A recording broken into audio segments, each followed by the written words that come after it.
Hey Chaos Crew, Jimmy Chaos here with the green portion of my limited set review of Streets of New Capenna.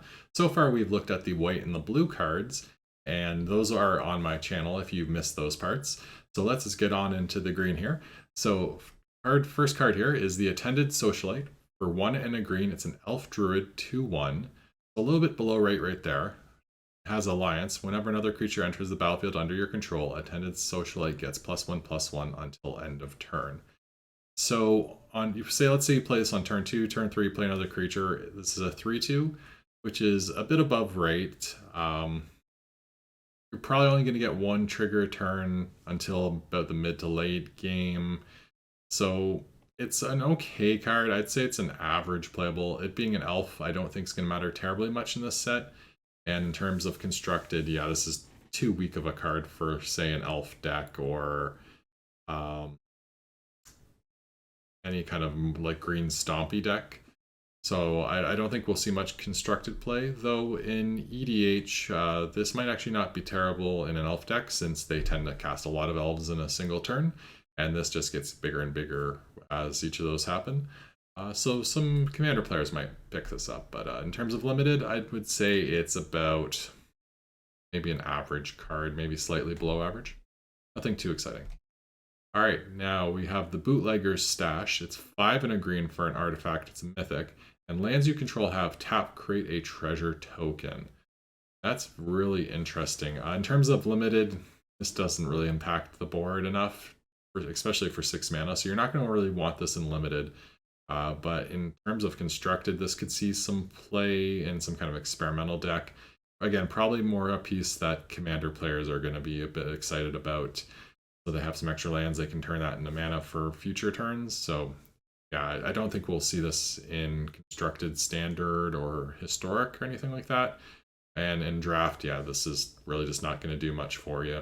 Because by the time you have 6 mana, you can cast everything in your deck, so the treasures are kind of irrelevant. So yeah, so in terms of limited, don't play this. All right, Bouncer's Beatdown. For 2 and a green, it's an instant, and it costs 2 less to cast if it targets a black permanent. And Bouncer's Beatdown deals X damage to target creature or planeswalker, where X is the greatest power among creatures you control.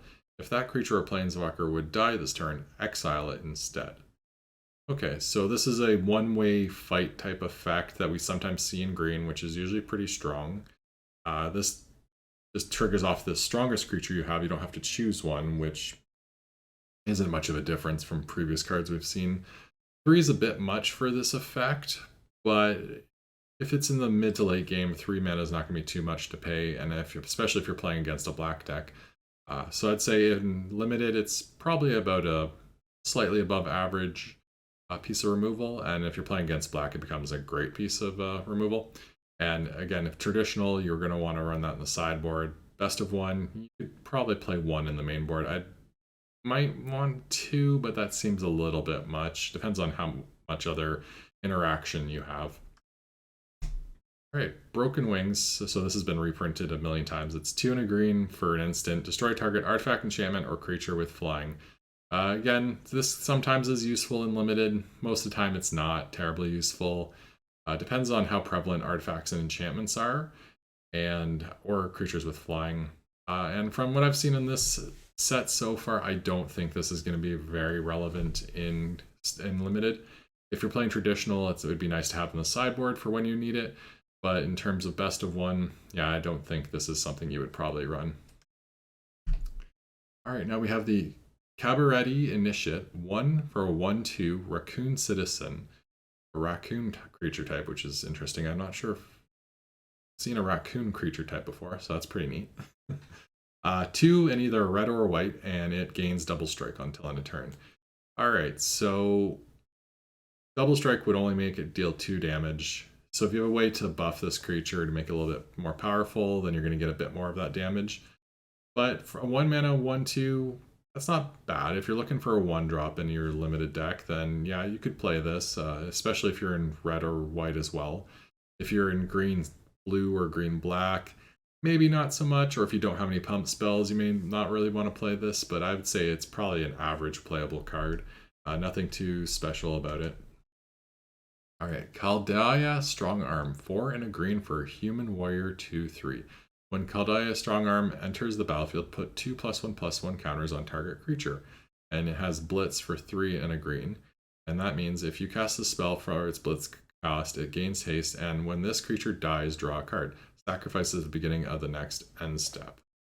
Okay, so 4 mana, you could bring this down as a 4/5, hit, draw a card, and it dies, which seems okay, but really for 4 mana to draw 1 card and do a little bit of damage seems a bit weak.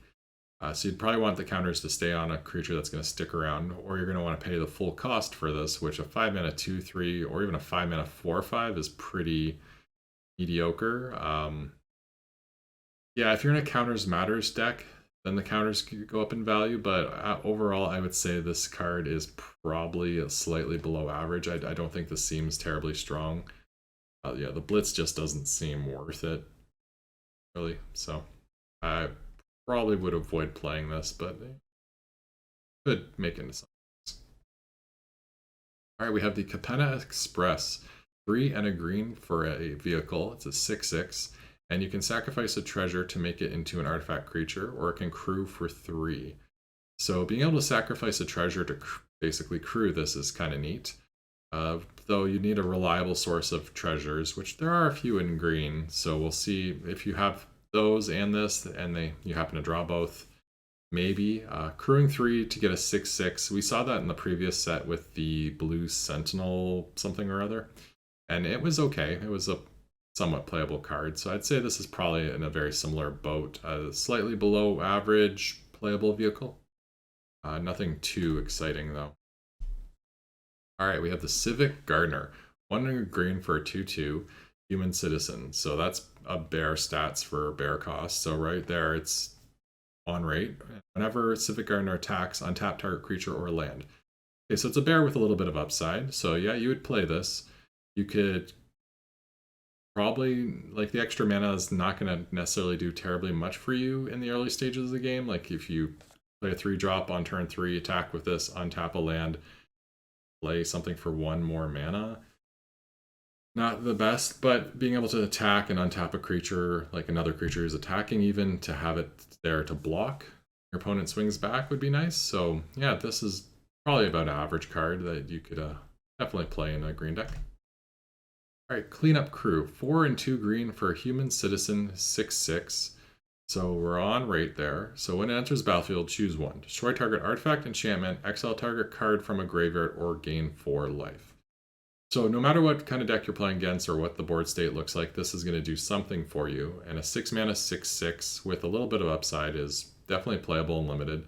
That's going to be a difficult creature to deal with in combat. They're going to need some kind of removal spell and not something that's just damage based. I'd say this is probably maybe a slightly above average card, but I would definitely play one of these in my green deck. And having the disenchant effect as well is very helpful. Graveyards, I don't think are going to be terribly relevant in this limited format, so that mode is probably not going to matter too much. But it could. There might be something we haven't seen yet. We still have to look at the black cards, and there's a good chance they'll have something that's got graveyard synergy in there. So, yeah, I would play one of these in my deck. Nice curve topper. All right, Career's Briefcase. 1 and a green for an artifact treasure. Okay, so this is itself a treasure, which is interesting.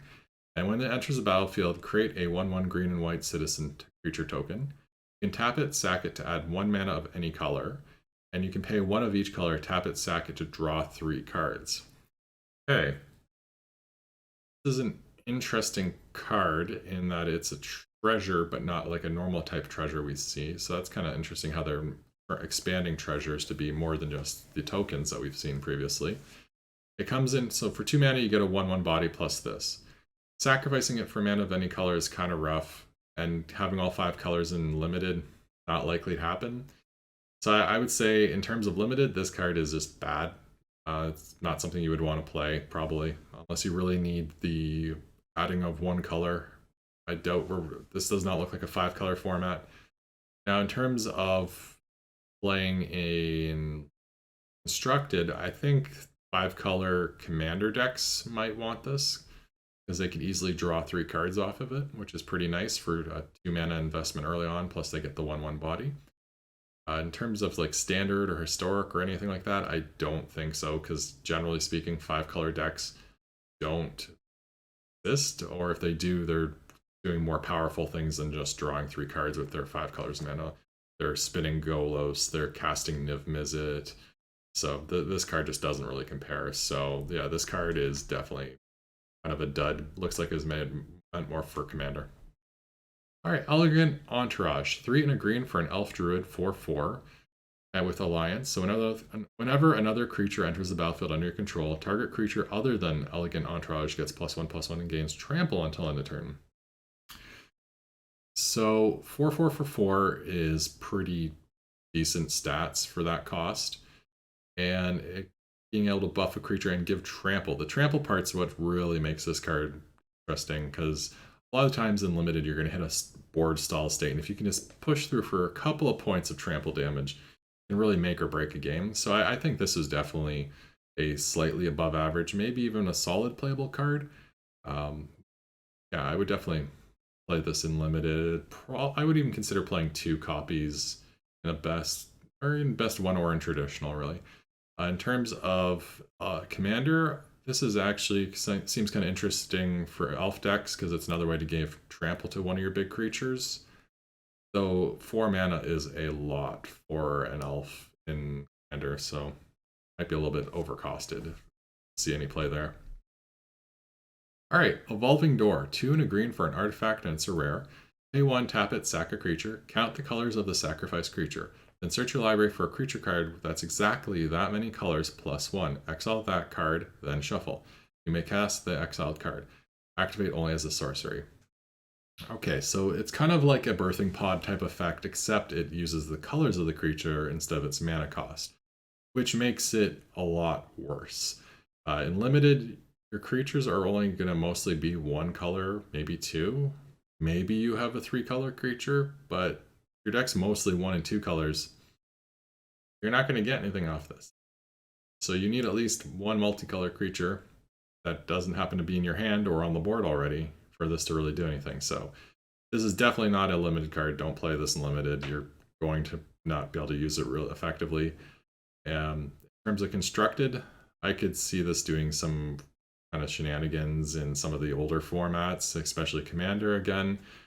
Green's really looking like a Commander color this time around. Standard, might see people experiment with this, but I think it's just too weird and clunky for Standard to really take much advantage of it. Fight Rigging. 2 and a green for an enchantment rare. It has Hideaway 5. At the beginning of combat on your turn, put a +1/+1 counter on target creature you control. Then if you control a creature with power 7 or greater, you may play the exiled card without paying its mana cost. Okay, so let's ignore the highway effect for now. So for 3 mana, you get an enchantment that every beginning of every combat on your turn, a creature gets +1/+1 counter. That's pretty good. That would be playable on its own. But then you add on the hideaway effect and being able to cast that card in a certain situation where you have power 7 or greater, and you don't have to pay the mana cost. That's just extra value. So this is definitely a solid playable card. It's borderline great even, especially for only 3 mana. And it draws you a card essentially with Hideaway that you eventually get to play. Yeah, no, this is absolutely great. You see this, you will take this. This is a pack 1, pick 1 quality card right there. In terms of constructed, yeah, mono green stompy type decks could definitely take advantage of this. It just helps add pressure to the board.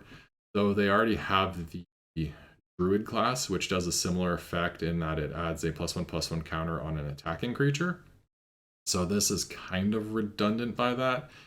And that one lets you cast spells off the top of your library as well. So I think that outclasses this. So in terms of constructed, this probably won't see much play, but in limited, this would be an absolute beast of a card. All right, for the family, 1 green for an instant. Target creature gets +2/+2 until end of turn. Then if you control 4 or more creatures, that creature gets +4/+4 until end of turn instead. Okay, in terms of limited, probably going to struggle to get 4 or more creatures. So this is mainly going to be 1 mana +2/+2, which isn't bad. It's slightly below rate because giant growth is +3/+3 for 1 mana. So it's not a great card, but I would say it's slightly below average. You could play it, especially if you need a buff. If you have the Raccoon from earlier, who can get double strike, then this goes up in value. Or if you have a deck that can really just generate a lot of tokens, then you're more likely to get the +4/+4. But again, it's a slightly below average playable card, I would say. All right, Freelance Muscle, 4 and a green for a Rhino Warrior 4/4. Whenever Freelance Muscle attacks or blocks, it gets +X/+X until end of turn, where X is the greatest power and or toughness among other creatures you control. Okay, so you have to have another creature for this to do anything. So if this is your only creature, it gets nothing. It's just a 4/4, and that for 5 mana is a bit below rate. But if you have another creature, it becomes a little bit bigger. Unfortunately, it doesn't have trample, so it doesn't have any kind of way to get through like a chump blocker. So this card, I'd say, is kind of mediocre, especially for 5 mana. Like, if it could trigger off itself, then that would be a bit more interesting. But I would say it's probably, again, a slightly below average card. You might play it. You could justify cutting it, though. We have Gala Greeters, 1 and a green for a 1/1 elf druid rare with Alliance. So whenever a creature enters the battlefield under your control, choose one of these that hasn't been chosen this turn. Put a +1/+1 counter on Gala Greeters. Create a tapped treasure token, which means you can't use it that turn, or gain 2 life. The gaining 2 life is not really what you care about. Creating a tapped treasure token, likely not something you care terribly much about either. The +1/+1 counter, though, that's pretty good. Play this on turn 2. Turn 3, you play another creature, you got a 2/2. Next turn you play a creature, you got a 3/3. So it has to survive, obviously, for a couple turns to really pay off, but this is definitely a card I would consider running in a limited deck. There was that one creature was similar from the Magecraft set, that was Strixhaven. It was like, I think it was a 1/1 for 2, and whenever you cast an instant or sorcery, it got +1/+1, and that was pretty strong and limited. So I think this card would also be similarly strong. In terms of constructed, yeah, you could probably play this in an elf deck, though for 2 mana there are better elves, so I don't know if you would. And the other effects of creating tap treasure tokens and gaining life are likely to largely be irrelevant as well. So in terms of constructed, might see some play, but limited, it's a pretty solid card. All right, Glitter Monger, 3 and a green for an elf rogue 1/4 who can tap to create a treasure token. So just based purely on the stats and the cost, this is bad, but the effect, creating a treasure token, also keeps it as a bad card. This card, trash. Don't play it. Unless you're desperate for a blocker or desperate for treasure tokens for some reason. But I don't think that's going to be the case. All right, we have High Rise Sawjack for 2 and a green. And it's an elf citizen, 2/3. It has reach. And whenever High Rise Sawjack blocks a creature with flying, High Rise Sawjack gets +2/+0 until end of turn. Okay, so let's see here. 3 mana, 2/3 with reach. It's okay. It's an okay rate.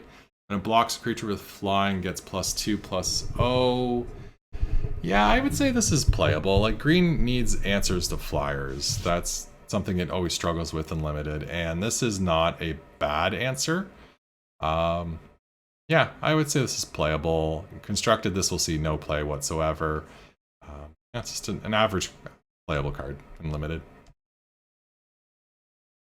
All right, Jewel Thief, 2 and a green for a cat rogue 3/3 with vigilance and trample. When Jewel Thief enters the battlefield, create a treasure token. So a 3 mana 3/3 with vigilance and trample, right there, that's a great rate. And it creates a treasure token, so turn 4 you have 5 mana available. Yeah, this card's great.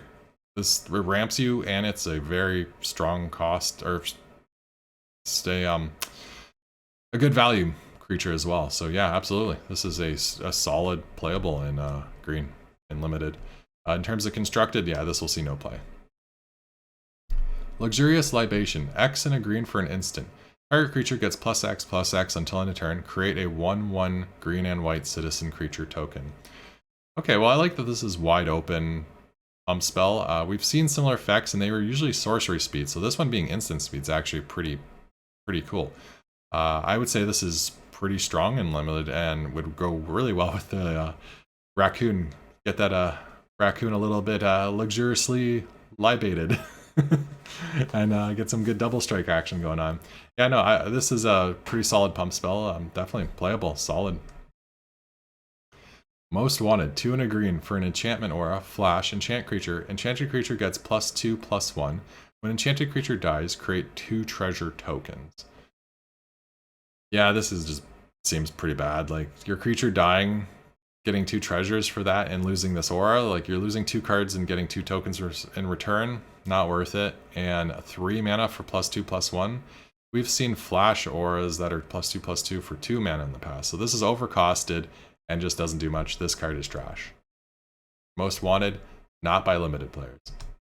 Prize fight, 1 and a green for an instant. Target creature you control fights target creature you don't control. Create a treasure token. Okay, so 2 mana fight effect is pretty standard fare, and it's usually very solid, sometimes really strong. This also then gives you a treasure token in return, kind of making this a 1 mana spell. So yeah, this is absolutely playable and limited. You'd probably play multiple copies happily, and yeah, the artwork's pretty hilarious there. We got a raccoon punching a rhino. Not a constructed card though whatsoever. All right, Rox Pummeler, 5 and a green for a 6/3 rhino soldier. Rox Pummeler enters the battlefield with a shield counter on it. Rox Pummeler has trample as long as it has a shield counter on it. Okay, so 6 mana for 6/3, so it can die pretty easily, but the shield counter kind of counteracts that. If you attack into a first striker, though, this one thing to keep in mind is the first striker will remove that shield counter, and then this will no longer have trample. Yeah, this seems kind of iffy. I think this is probably a slightly below average card. You probably don't want it. I don't think it's going to do anything terribly strong. Maybe in a counters matters deck, but really I think this is just a slightly below average card. I'm probably not going to play very many copies of it. Riveteer's Decoy, 1 and a green for a 3/1 human warrior. Riveteer's Decoy must be blocked if able, and it can blitz for 4. Alright, well the must be blocked is very interesting, because if they have just like a single creature that this could kill with its 3 power, then basically it's a 2 mana removal spell.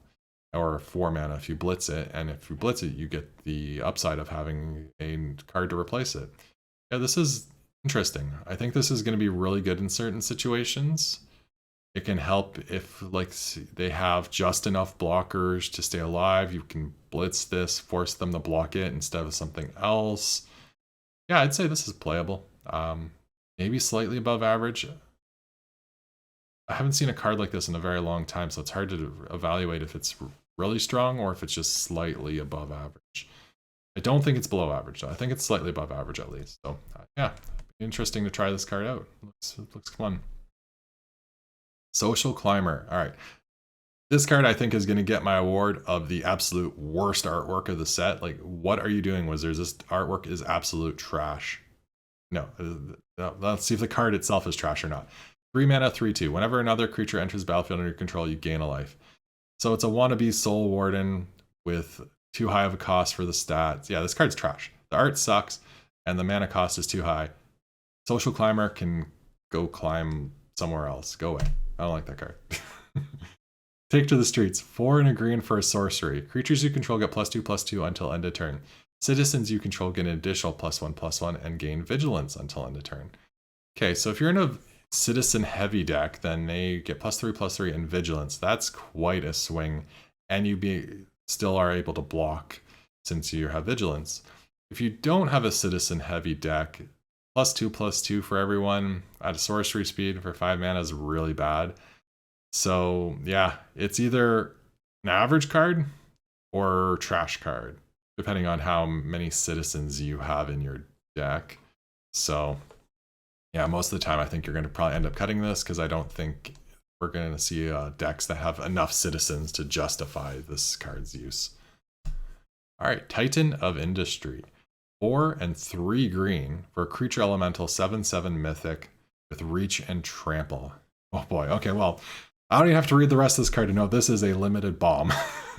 When Titan of Industry enters the battlefield, choose 2. Destroy target artifact or enchantment. Target player gains 5 life. Create a 4/4 green Rhino Warrior creature token, or put a shield counter on a creature you control. Wow, this card is just absolutely fantastic. 3 green's a bit tricky in limited, but since it's a 7 mana spell, I think it'll be okay. And all the effects, being able to choose 2 of those, even if you play this and get 2 rhinos, which is like the floor of this card, it might, yeah, like, or maybe it's, yeah, the floor. Yeah, it's the floor, because that'd be, sorry, that would mean, let's try this again. You would have 2 4/4s and a 7/7, so 15/15 worth of stats for 7 mana, and some of that has reach and trample. And if you need to gain life, you can gain 10 life. If you need to blow up an artifact or enchantment, you can blow up 2 of them. Or if you need to protect your creatures, you can do that too. Or you can do a mix mash of all those different options. Like, this is just fantastic. It's a Swiss Army knife card. It does anything you'd want it to, or need it to do. And yeah, the only problem is it's 7 mana. But this format doesn't seem like it's an overly aggressive one. So I think this card will be able to be playable, and it's just absolutely insane. In terms of constructed, big creatures like this usually don't do much in constructed, just because there's usually something more busted you could do elsewhere with 7 mana. So I don't think we'll see too much, unless there's some kind of reanimator deck in standard that can get this out a lot earlier, in which case then that would be pretty crazy. Older formats, like, I feel like the creating 2 4/4 rhinos and having this creature like die somehow, like if sneak attack or something, that seems maybe a little weak, but maybe there's something similar. Maybe Through to the Breach, but then again, I guess Through to the Breach just puts down Emrakul, and yeah, that's far better. So yeah, I don't think this will see anything in the older formats. But if you see this limited, you absolutely play it, and you probably win every game you cast this in. All right, Topiary Stomper for 1 and 2 green. It's a plant dinosaur, 4/4 rare. So a 3 mana 4/4 with vigilance. When Topiary Stomper enters the battlefield, search your library for a basic land, put it on the battlefield tapped, then shuffle. Topiary Stomper can't attack or block unless you control 7 or more lands.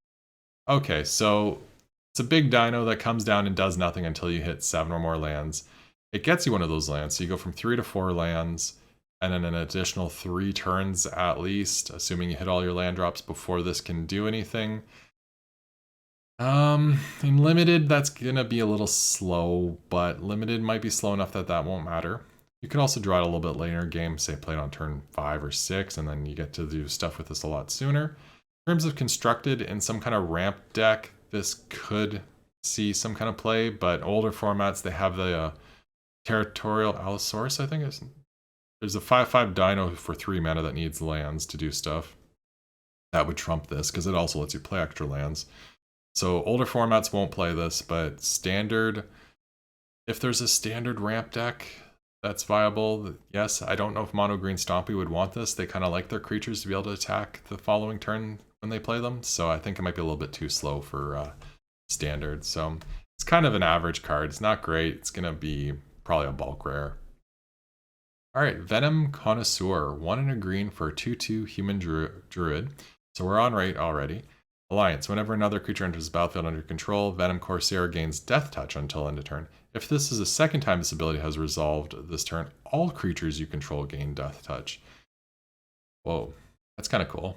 Yeah, in limited, even if you don't get the effect a lot, or you only get it one time and the swings and trades for something, that's probably great. Getting it to trigger twice to get all your creatures with Death Touch, that could be a really good situation, especially if you have a lot of the 1/1 citizen tokens. All of a sudden they all have Death Touch, so anything they get blocked by is going to die and trade with them. So yeah, this is pretty strong. I would say this is above average playable for limited. In terms of constructed, I don't think this would see any kind of play, because there's very few decks that really care about Death Touch. Like, there was that one legendary guy, Fen or something, who made Death Touch into poison. but you would just play creatures who are naturally have death touch with him. You wouldn't want to have to trigger this to get the death touch because that's just unreliable. So this won't see any play in constructed, but in terms of limited, yeah, this seems pretty strong. I expect to see it a lot. All right, ooh, got a Planeswalker here. Vivian on the Hunt. 4 and 2 green for a 4 loyalty Planeswalker Vivian. And Mythic. So +2, you may sacrifice a creature. If you do, search your library for a creature card with mana value equal to 1 plus a sacrifice creature's mana value, put it on the battlefield, then shuffle. So her +2 is Birthing Pod. This is absolutely insane. All right, let's continue reading though. +1, mill 5 cards, then put any number of creature cards mill this way into your hand. Any number. Wow. And -1, create a 4/4 Rhino creature token. Yeah, this is an absolute bomb. You play this limited 100% of the time, unless, of course, you're not in green, in which case you woefully pass it on to a lucky green player. In terms of constructed, yeah, we could see some crazy shenanigans with her pod effect there. Like, that's on a +2. This seems like this card is really ridiculously powerful. Maybe I'll be wrong, but even the +1, like mill 5 and draw all the creatures, like potentially draw 5 cards for a +1. Like, this seems a bit pushed. I think this might be a little bit broken. I guess 6 mana is kind of slow, but yeah, wow. This card is absolutely insane. 100% of the time, you will play this every time in limited. All right, Voice of the Vermin. 3 and a green for a human citizen 2/2. Okay, we're below right. Voice of the Vermin enters the battlefield with a shield counter on it. Okay. Whenever Voice of the Vermin attacks, target creature you control has base power and toughness 4/4. Okay, so it can target itself for that with that as well. So it's a 4 mana 4/4 effectively when it attacks, and it has a shield counter. Yeah, it's not exciting. If this targets something else, it's just a 2/2 that has to attack to make something else into a 4/4, and then it probably dies. The shield counter could protect it for a turn. Yeah, I think this is probably slightly below average. It's not too exciting. I don't think it'll be very good. I don't think this card's going to work out very great. So yeah, I don't think so. Warm Welcome. 2 and a green for an instant. Look at the top 5 cards of your library. You may reveal a creature card from among them and put it into your hand. Put the rest on the bottom of your library in any random order and create a 1/1 green and white citizen creature token. Okay, so 3 mana to look at the top 5 and draw a creature card from there, and then you get a token. We've seen similar effects that are 1 mana. This is 3 mana. But those are also sorceries. This is an instant. This gives you a token. I think, yeah, 2 mana would probably be more appropriate for this. 3 just seems a little bit expensive. So it's overcosted, kind of draws you a card, it kind of makes you a token at instant speed. Yeah, this card's kind of rough, slightly below average. It might be okay, I might be misevaluating it, but I think this is not a card you're going to run more than one of, and you're not going to be terribly excited to run it, but slightly below average, I would say. Not great. Definitely not for constructed play. Workshop Warchief. 3 and 2 green for a Rhino Warrior 5/3 rare. It's trample. When it enters the battlefield, you gain 3 life. And when it dies, create a 4/4 green Rhino Warrior. And has Blitz for 4 and 2 green. Alright, so this is very reminiscent of Thragtusk, except it only gains you 3 life instead of 2. This has trample, whereas Thragtusk does not. The double green makes it a little bit harder to cast. And when this dies, it leaves a 4/4. Thragtusk leaves a 3/3. But also, Thragtusk has to leave the battlefield. It doesn't have to die. This has to die. So if it gets exiled, or if you bounce to your hand, you don't get the token. So I think what they're going for is you blitz it, you gain some life, it gets in for some damage, and then you have a 4/4 left behind. In terms of limited, absolutely you play this. This is a great card. This will probably see standard play, especially if mono green Stompy is a thing. Yeah, so this card overall I would say is very strong. It's not pushed too hard, but it is pretty darn strong. Great card, and pretty cool artwork. Rhino with a giant wrench. All right, and yeah, back to the beginning here. So that's the end of all the green cards. So green looks like a pretty good color. We saw kind of the standard fare we see for green, fight spells, pump spells, creatures that do things when other creatures come to the battlefield. So overall, green looked pretty average for a limited type format. I'm hoping to be able to play the Workshop Rhino in a deck because that looks like fun. But yeah, so overall, pretty pleased with what I'm seeing with the green cards and with Streets of New Capenna in general. All right, well, thank you for watching the this green edition of my limited set review. Up next will be the black cards, so stay tuned for that. Make sure you like and subscribe and comment down below what you thought. If there's anything you think I've misevaluated or overlooked when considering these cards, I would love to hear from you. And until next time, peace.